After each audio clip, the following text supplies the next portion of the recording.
ചുമ്മാ ഇരിക്കുന്നു.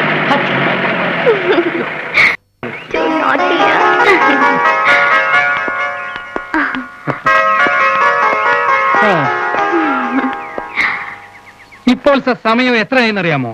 10:30. ടീച്ചർ എല്ലാ ദിവസവും ഇതുപോലെ വൈകിയാൽ എങ്ങനെ? ഇനി മേലിൽ ഇത് റിപ്പീറ്റ് ചെയ്യരുത്. എന്താണ് സാർ ഒരു സ്നേഹമില്ലാത്തത് പോലെ?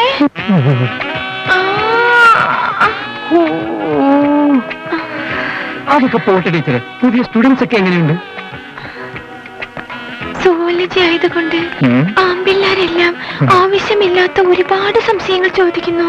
എന്റെ ടീച്ചറെ, ഞാൻ എപ്പോഴും പറയാറില്ലേ, ടീച്ചറിന്റെ ശരീരപ്രകൃതിക്ക് പറ്റിയ വിഷയമല്ല സുവോളജി. ഈ സാറ്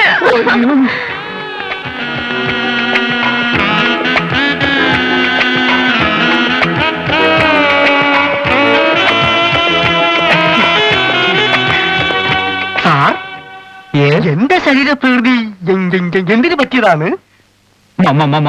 മാങ്ങ പറിക്കാൻ തോട്ടി. ഇത് ഒരു കാര്യം പറഞ്ഞേക്കാം, അനാവശ്യ കാര്യങ്ങളിൽ ഇടപെടരുത്. സാർ എപ്പോഴും ഇങ്ങനെ സ്നേഹമില്ലാതെ പെരുമാറരുത്. ഒന്നുമില്ലേ, നമ്മൾ ഒരേ വർഗമല്ലേ സാർ? ഒരേ വർഗം? വർഗം. Bloody nonsense. ഓക്കെ, ഈ മുക്കും എനിക്ക് വേണ്ടി വരും.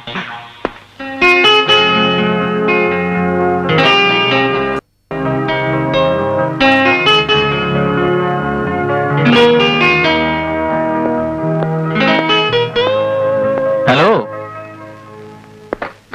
ചങ്ങാതികളായ ഇങ്ങനെ വേണം.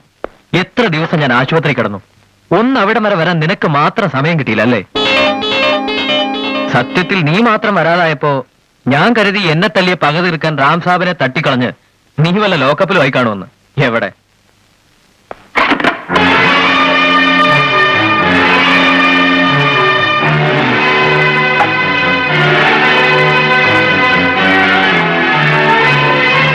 നിനക്ക് എന്ത് പറ്റി ശോഭൻ? നീ എന്ത് ഭ്രാന്തായി കാണിക്കുന്നത്? ഇതുവരെ ഒന്നും പറ്റിയിട്ടില്ല, ഇനി അങ്ങനെ ഉണ്ടാകാതിരിക്കാനാ. എന്ന് പറഞ്ഞാ പെട്ടെന്ന് ഇങ്ങനെ റൂം മാറാൻ മാത്രം ഞങ്ങൾ എന്ത് തെറ്റ് ചെയ്തു? നിങ്ങളല്ല, അവനില്ലേ, അവൻ, ആ ജിത്തു.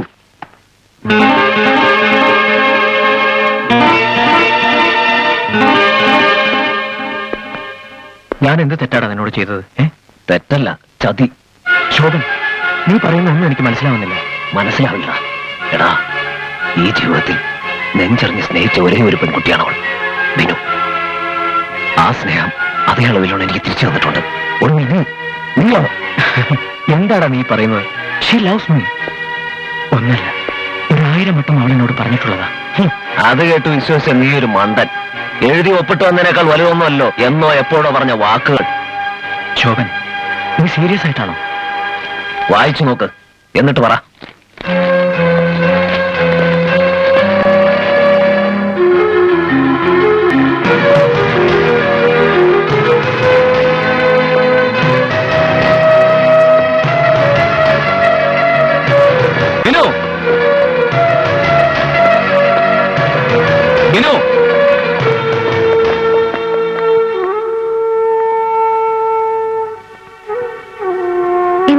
ഈ സമയത്ത് ഇവിടെ വരേണ്ടി വന്നു.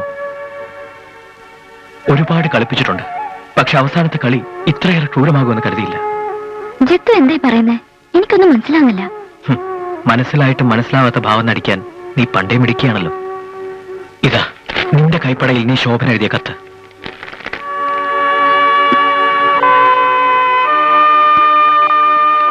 കൊള്ളാം, വളരെ മനോഹരമായിട്ടുണ്ട്. ജിത്തു, ഞാൻ വേണ്ട, ഒന്നും പറയണ്ട. മറക്കാൻ കണക്കാക്കിയാണ് ജിത്തു വന്നത്. ഓർമ്മിപ്പിക്കരുത് ഒരിക്കലും, ഒരു തരത്തിലും. ജിത്തു, ജിത്തു.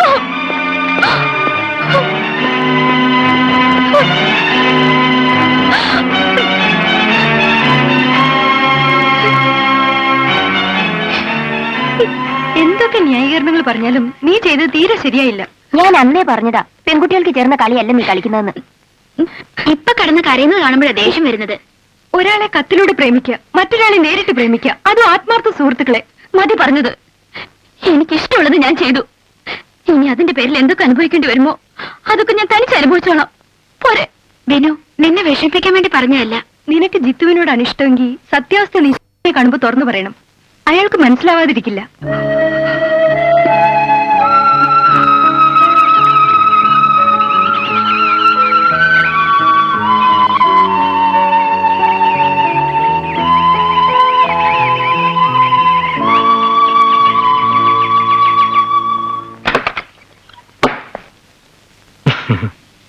ഹായ്.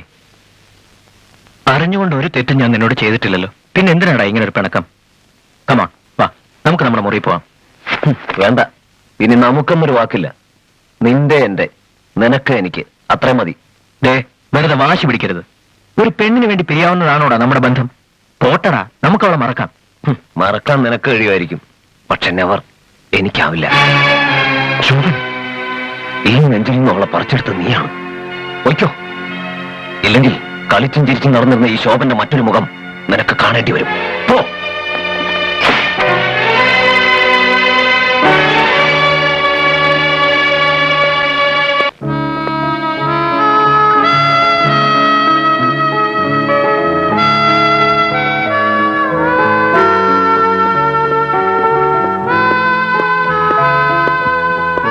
ശോഭൻ, ഒന്ന് നിൽക്കൂ.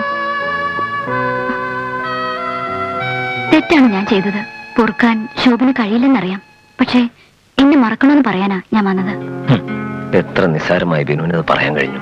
ശോഭനെ ഒന്ന് കളിയാക്കാൻ വേണ്ടി മാത്രം ചെയ്തതാ. ഒരു തുണ്ട് കടലാസിൽ ഞാൻ എഴുതിവിട്ട കുറച്ച് കളിവാക്കുകൾ, അതിൽ ആത്മാർത്ഥതയിൽ നുറുങ്ങു പോലും ഇല്ലായിരുന്നു. പക്ഷെ ആ കളിവാക്കുകൾ എന്റെ മനസ്സിൽ തീർത്ത സ്വപ്നങ്ങളും മോഹങ്ങളും എത്രയാണെന്ന് അറിയാമോ? അറിയാതെ പറ്റിപ്പോയി.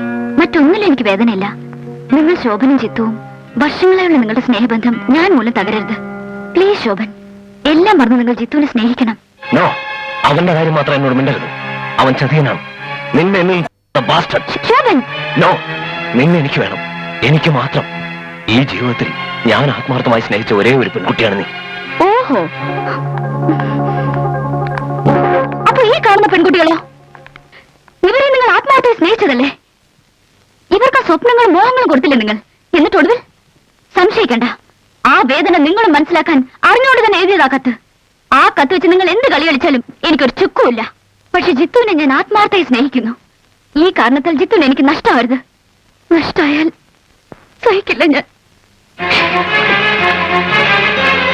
തലസ്ഥാനത്ത് മാത്രമല്ല കേന്ദ്രം വരെ റാം സാബിന് പിടിപാടുണ്ട്. അതുകൊണ്ടാ പ്രിൻസിപ്പൽ പരാതി കൊടുത്ത് ഇത്ര ദിവസമായിട്ടും പോലീസ് അറസ്റ്റ് ചെയ്യാൻ മടിക്കുന്നത്. ഇതിങ്ങനെ വിട്ടാ പറ്റില്ല. നമ്മുടെ ക്യാമ്പസിൽ കയറിയാ അയാൾ അക്രമം ഉണ്ടാക്കിയത്. എല്ലാം കയ്യും കെട്ടി നോക്കി നിന്നാ അത് വിദ്യാർത്ഥി വർഗത്തിന് മുഴുവൻ നാണക്കേട് ഉണ്ടാക്കും. ഇപ്പൊ തന്നെ പ്രതികരിക്കാൻ സമയം വളരെ വൈകി. നീ ആശുപത്രിയിൽ നിന്ന് പറ്റുന്ന കരുതിയിരിക്കായിരുന്നു. ശക്തമായ പ്രക്ഷോഭം തന്നെ നടത്തണം, കേരളത്തിലെ മുഴുവൻ വിദ്യാർത്ഥികളെ സംഘടിപ്പിച്ചുകൊണ്ട്. അതിന്റെ ആവശ്യമുണ്ടോ? റാം സാബിനെ അറസ്റ്റ് ചെയ്യാൻ ഇനിയും താമസിച്ചാൽ അത് തന്നെ വേണ്ടിവരും. വേണ്ടി വരുമെന്നല്ല, വേണം. അതെ, ഓക്കെ, വിദ്യാർത്ഥി ഐക്യം. ഇവിടെ വെച്ച് വേണ്ട, ഈ ആവേശം അവിടെ മതി. ജിത്തു, ഒന്ന് നിന്നേ പ്ലീസ്.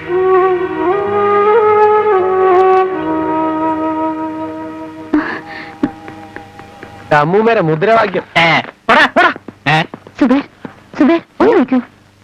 എനിക്കൊരു കാര്യം സംസാരിക്കാനുണ്ട്. എന്തോന്നാ ഇത്രയ്ക്ക് പറയാൻ? എനിക്ക് വല്ല പ്രേമലേഖനം എഴുതി വെച്ചിട്ടുണ്ടോ? ഉണ്ടെങ്കിൽ താ. അയ്യടാ, പ്രേമലേഖനം തരാൻ പറ്റിയൊരു മോന്ത. ആ കുട്ടിക്ക് പറയാനുള്ളതെന്ന് കേട്ടാൽ എന്താ കുഴപ്പം? നിങ്ങളുടെയൊക്കെ കയ്യിലെ വള ഊരി പോവോ? ചിലപ്പോ ഊരി പോയെന്നിരിക്കും. ദേ കൊച്ചേ, പിന്നൊരു കാര്യം, ഞാൻ ആരോട് സംസാരിക്കണം, എന്ത് സംസാരിക്കണം, എങ്ങനെ സംസാരിക്കണം, എവിടെ സംസാരിക്കണം, എപ്പോ സംസാരിക്കണം എന്നുള്ളത് ഞാൻ തീരുമാനിക്കും. നീ എന്റെ പാലിൽ പോയി. നീ പോടാ കൊരങ്ങ. അവൻ പൊട്ട് ഞാനില്ലേ? അലവലാതി ശാമ അവളുടെ മൂമേരം.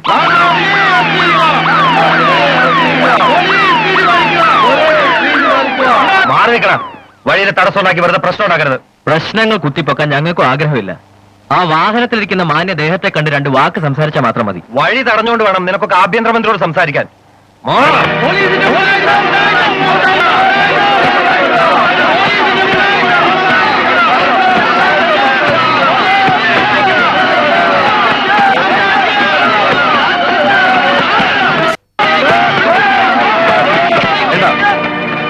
അവർക്ക് എന്ത് നിവേദനമാണ് സമർപ്പിക്കാനുള്ളതെന്ന് വെച്ചാൽ സമർപ്പിക്കട്ടെ. നിവേദനവും സമർപ്പണവും ഒന്നുമില്ല. മുഖത്ത് നോക്കി വെട്ടിത്തുറന്നുള്ള പറച്ചിലേ ഉള്ളൂ. യാതൊരു കാരണവുമില്ലാതെ ക്യാമ്പസിൽ കയറി ആക്രമണം നടത്തിയ അണ്ടർവേൾഡ് ചെറ്റ റാം സാബ് എന്ന കുടിച്ചിപ്പട്ടിയെ പരാതി കൊടുത്ത് 12 ദിവസങ്ങൾ പിന്നിട്ടിട്ടും അറസ്റ്റ് ചെയ്യാൻ നിങ്ങളും നിങ്ങളുടെ ഗുണ്ടാ പോലീസും മടിക്കുന്ന എന്തുകൊണ്ടെന്ന് ഞങ്ങൾക്ക് അറിയണം. ആ പരാതിയെ പറ്റി ഞാൻ പഠിച്ചുകൊണ്ടിരിക്കുകയാണ്. ഇത്രയും ദിവസമായിട്ടും പഠിച്ചില്ലെങ്കിൽ പഠിപ്പിക്കാനുള്ള വഴി ഞങ്ങൾക്കറിയാം. നോക്ക്, തിരിച്ചടിക്കാനുള്ള ശേഷിയോ ആത്മബലമോ ഇല്ലാഞ്ഞിട്ടല്ല. കേരളമാകെ കത്തിപ്പടരുന്ന സമരമോ പ്രക്ഷോഭമോ സംഘടിപ്പിക്കാൻ ഞങ്ങൾ വിദ്യാർത്ഥി വർഗത്തിന് ഒന്ന് കൈഞ്ഞൊടിച്ചാൽ മാത്രം മതി. വിദ്യാർത്ഥി പ്രസ്ഥാനത്തിലൂടെ രാഷ്ട്രീയ മേലാളനായി വളർന്ന നിങ്ങളത് മറന്നുപോയെങ്കിൽ ഇപ്പൊ ഓർമ്മിപ്പിക്കുകയാണ്. അതെ, തകിടം മറിക്കും ഞങ്ങൾ. 24 മണിക്കൂറിനകം റാം സാബിനെ അറസ്റ്റ് ചെയ്തില്ലെങ്കിൽ ഓർത്തോ, പുസ്തകവും പേനയെഴുത്ത് ഈ കയ്യിൽ കത്തിയും കൈബോംബും എടുക്കേണ്ടി വരും. Mind it. വാടാ. തൂറ്റണം, അതാ രാഷ്ട്രീയ തന്ത്രം. റാം സാബിനെ പോലുള്ള താപ്പാനകളെ തളയ്ക്കാൻ തക്കതായ ചങ്ങല തന്നെ വേണം. വിദ്യാർത്ഥി സമരം ശക്തമാക്കണം. ശക്തിയില്ലാത്ത താനത് പറയണ്ട. അതെ, കുമാരൻ പറഞ്ഞതാ ശരി. വിദ്യാർത്ഥി സമരം രൂക്ഷമാക്കണം. പോലീസിന്റെ ഭാഗത്ത് നിന്ന് എതിർപ്പുണ്ടാകാതിരിക്കുക. വിദ്യാർത്ഥികളുടെ ശരീരത്തിന് പോറലേറ്റാൽ രക്ഷിതാക്കൾക്ക് നോവും. അങ്ങനെ വരുമ്പോ ഇതൊരു ബഹുജന പ്രക്ഷോഭമാക്കി മാറ്റാൻ നമുക്ക് സാധിക്കും. നോവിക്കാനുള്ള വഴി നേതാവ് തന്നെ പറ. കേരളത്തിലെ മുഴുവൻ വിദ്യാർത്ഥികളും സമര രംഗത്തിറങ്ങണം. 4 മുദ്രാവാക്യം വിളിച്ചതുകൊണ്ടോ ഒരു കളക്ടറേറ്റ് പിക്കറ്റിംഗ് കൊണ്ടോ ഇവിടെ ഒന്നും സാധിക്കില്ല. 4-5 ആള് ചത്തു കിട്ടിയാൽ നമ്മൾ രക്ഷപ്പെട്ടു. അതെ, അതിനുള്ള വഴിയാ ഞാൻ ആലോചിക്കുന്നത്.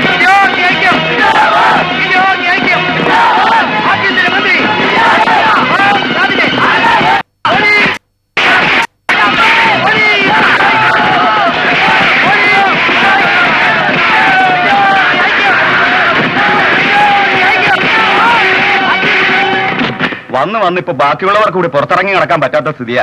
ഈ സമരത്തെ യുക്തിപൂർവ്വം നേരിട്ടില്ലെങ്കിൽ മന്ത്രിസഭയുടെ പ്രതിച്ഛായ തന്നെ മാറും. കോളേജ് ഇലക്ഷനാ വരുന്നത്. ഈ സമയത്ത് വിദ്യാർത്ഥികൾ ഉറപ്പിച്ചാൽ നമ്മുടെ പാർട്ടിക്ക് ഒറ്റ യൂണിയൻ പോലും കിട്ടില്ല.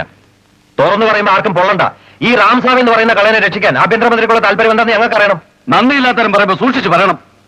റാം സാബ് കള്ളനാണ്, സമ്മതിക്കുന്നു. പക്ഷേ ആ റാം സാബിന്റെ മുമ്പിൽ മുട്ടുമടക്കാത്ത നട്ടലുള്ള ആരെങ്കിലും ഉണ്ടെങ്കിൽ പറ. ഈ നിമിഷം ഇപ്പോ ഞാൻ അയാളുടെ കയ്യിൽ വിലങ്ങിരിക്കാം. ഇലക്ഷൻ ഫണ്ടിലേക്ക്, പാർട്ടി ഫണ്ടിലേക്ക് എന്നൊക്കെ പറഞ്ഞ് വീട്ടിലെ മേശപ്പുറത്ത് വരുന്ന നോട്ടുകെട്ടുകൾ വാങ്ങി സ്വന്തം ഭാര്യയ്ക്കും കുട്ടികൾക്കും മിന്നുന്ന ആഭരണങ്ങളും വസ്ത്രങ്ങളും വാങ്ങുമ്പോൾ ആലോചിക്കണമായിരുന്നു.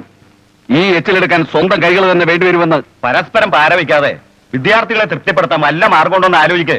അതെ, അല്ലാതെ എല്ലാവരും കൂടി എന്റെ നെഞ്ചത്തോട്ട് കയറിയ ഈ മന്ത്രിസഭയുടെ പ്രതിച്ഛായ എന്നല്ല, ഈ മന്ത്രിസഭ തന്നെ കാണുകയില്ല. അത് ഉറപ്പാ.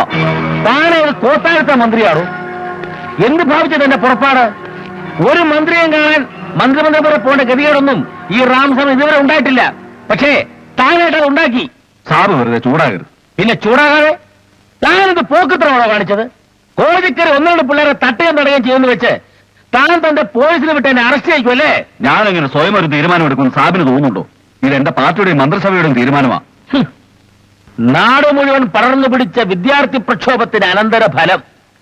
4 പിള്ളേർ തെരുവിലിറങ്ങിയപ്പോഴേക്കും ആഭ്യന്തരമന്ത്രിയുടെ മുട്ടുപറച്ചുവല്ലേ? വിദ്യാർത്ഥികൾ ഇളയാനുള്ള ഭവിഷ്യത്തുകൾ സാബിന് അറിയാമല്ലോ. സമസ് ഗയാബായ് മന്ത്രിക്കസരയ്ക്ക് ഇളക്കം തൊട്ടോന്ന് ഓർക്കുമ്പോ നെഞ്ചിരിക്കുന്നുണ്ടല്ലേ? വിദ്യാർത്ഥികളെ പിണക്കിയാൽ താമസിയാതെ അത് സംഭവിക്കും. റാം സാബിനെ പിണയ്ക്കാനും അതൊക്കെ തന്നെ സംഭവിക്കും. 1-2 പറഞ്ഞ് ഉടക്കിപ്പിരിയാനല്ല ഞാൻ നിങ്ങളെ വരുത്തിയത്. നമ്മൾ തമ്മിലൊരു അണ്ടർസ്റ്റാൻഡിംഗ് പ്രതിപക്ഷത്തിന്റെയും വിദ്യാർത്ഥികളുടെയും കണ്ണിൽ തൽക്കാലം ഒന്ന് പൊടിയിടണം. അതിന് ഞാൻ അറസ്റ്റ് വരിക്കണമായിരിക്കും അല്ലേ? അത് പള്ളി പറഞ്ഞാൽ മതി. ഇതർ ദേക്കോ ഭയ്യ, ലക്ഷങ്ങൾ വാരിയെറിഞ്ഞും നാട്ടിൽ ചോരപ്പുഴ ഒഴുക്കിയും നിന്നെ സിംഹാസനത്തിൽ പിടിച്ചിരുത്തിരിക്കുന്നതേ ചെരയ്ക്കാനല്ല. സൂക്ഷിച്ച് സംസാരിക്കണം. ഇല്ലെങ്കിൽ നീ എന്തോ ചെയ്യും. ഇയാളെ പിടിച്ച് പുറത്തുള്ളൂ.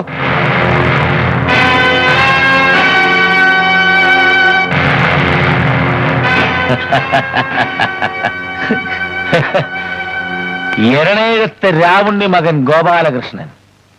റാം സാബിനെ നീ ശരിക്കും പഠിച്ചിരിക്കുമെന്നാണ് ഞാൻ കരുതിയത്. പക്ഷേ എനിക്കിപ്പോ മനസ്സിലായി, നീ ഒരു മണ്ടന, മരമണ്ടൻ. അതുകൊണ്ട് ഞാൻ നിനക്കൊരു അവസരം കൂടി തരാം. പറ, എന്നെ ഈ അറസ്റ്റിൽ നിന്ന് ഒഴിവാക്കാൻ കഴിയുമോ? ഞാൻ പറഞ്ഞല്ലോ റാം സാബ്, എനിക്ക് മനസ്സുണ്ടായിട്ട് ചെയ്യുന്നതല്ല ഇതൊന്നും. ആ കോളേജ് പ്രിൻസിപ്പൽ പരാതി പിൻവലിക്കാതെ ഇതിൽ നിന്നും പിന്മാറണ്ടെന്നാണ് മന്ത്രിസഭയുടെ തീരുമാനം. പ്രിൻസിപ്പൽ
നീ എന്ത് വിചാരിച്ചു? മുമ്പൊരിക്കൽ ക്യാമ്പസിൽ കിടന്നു വന്നൊരു സീനുണ്ടാക്കി ഷൈൻ ചെയ്ത് പോന്നപ്പോ ഞങ്ങളൊക്കെ പേടിച്ച് കക്ഷത്തിൽ കൈയ്യണ്ടിരിക്കും മിണ്ടാതിരുന്നോ? ഷട്ടപ്പ്. നീ എന്ത് ഭാവിച്ചാ? U shut up. ഈ ചെറ്റയുടെ എച്ചിൽ പട്ടിയായി വാഴുന്ന തനിക്കൊന്നും എന്നെ ശാസിക്കാൻ അവകാശമില്ലടോ. എന്തോന്ന് യു? എന്ത് നാറിത്തരത്തിനും തയ്യാറായിക്കൊണ്ടാണ് ഞങ്ങൾ ഇറങ്ങി പുറപ്പെട്ടിരിക്കുന്നത്. അടിക്കേണ്ടി വന്നാൽ അടിക്കും, കൊല്ലേണ്ടി വന്നാൽ കൊല്ലും. ഈ ബാസ്റ്റേഡിനോടാണ് എനിക്ക് സംസാരിക്കാനുള്ളത്. Just A warning. പറയാനും പ്രവർത്തിക്കാനും വല്ലതും ഉണ്ടെങ്കിൽ അത് നേർക്ക് നേരെയാകാം. പാവം പ്രിൻസിപ്പാളിനോട് വേണ്ട, മിണ്ടിപ്പോരുത്.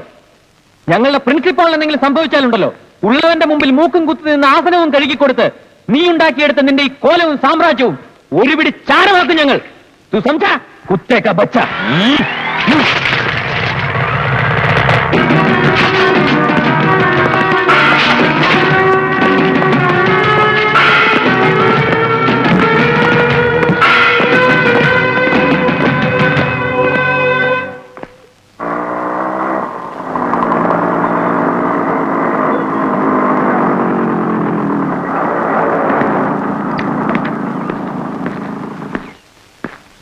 ഹലോ ശോഭൻ, വിവരങ്ങളൊക്കെ ഞാൻ അറിഞ്ഞു.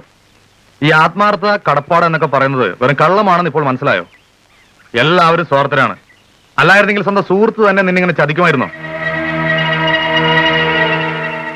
ഇനിയിപ്പോ ഇങ്ങനെ വിഷമിച്ചിരുന്നിട്ട് എന്താ?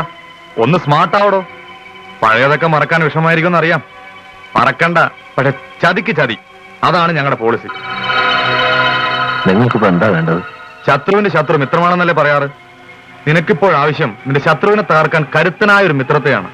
യെസ്, റാം സാബ് നിനക്ക് കരുത്തനായ ഒരു മിത്രമായിരിക്കും. I promise. നാടോടുമ്പോ നടുവ് ഓടിയില്ലെങ്കിൽ നടുവൊടിഞ്ഞു വഴി വീഴും. അങ്ങനെ ഓടിയത് കൊണ്ടാ വടക്കമ്പറൂക്കാരൻ കൊച്ചിരാമൻ റാം സാബായത്. സംസാ ബേട്ട. റാം സാബിനെ കുറിച്ച് നിന്റെ ആ പഴയ ചങ്ങാതി ഉണ്ടല്ലോ ജിത്തു, അവനൊരു ചുക്കും അറിയില്ല. ഈ കൈഞ്ഞൊടിയിലിട്ടൊന്ന് ഞെരടാൻ പോലുമില്ല അവൻ. തരത്തിൽ ചേരുന്നവരോട് കളിക്കാനാ റാം സാബിന് ഇഷ്ടം. അവനൊരു പീക്കിരി പയ്യൻ, അതുകൊണ്ടാ നിസ്സാരമായി തള്ളിയത്. സംശ,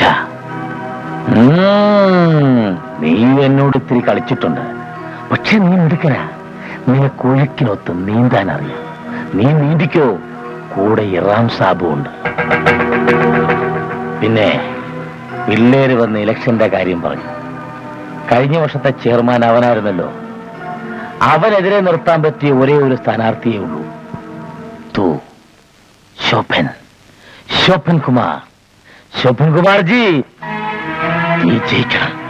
തൂ ജീത്തന പടേക. നിന്റെ മുഖം കണ്ടാൽ അറിയാം ഭാവിയിലെ മന്ത്രി. ആ ഇറുക്കിളി പയ്യനോടുള്ള റാം സാഹിബിന്റെ ചെറിയൊരു റിവെഞ്ച് നിന്റെ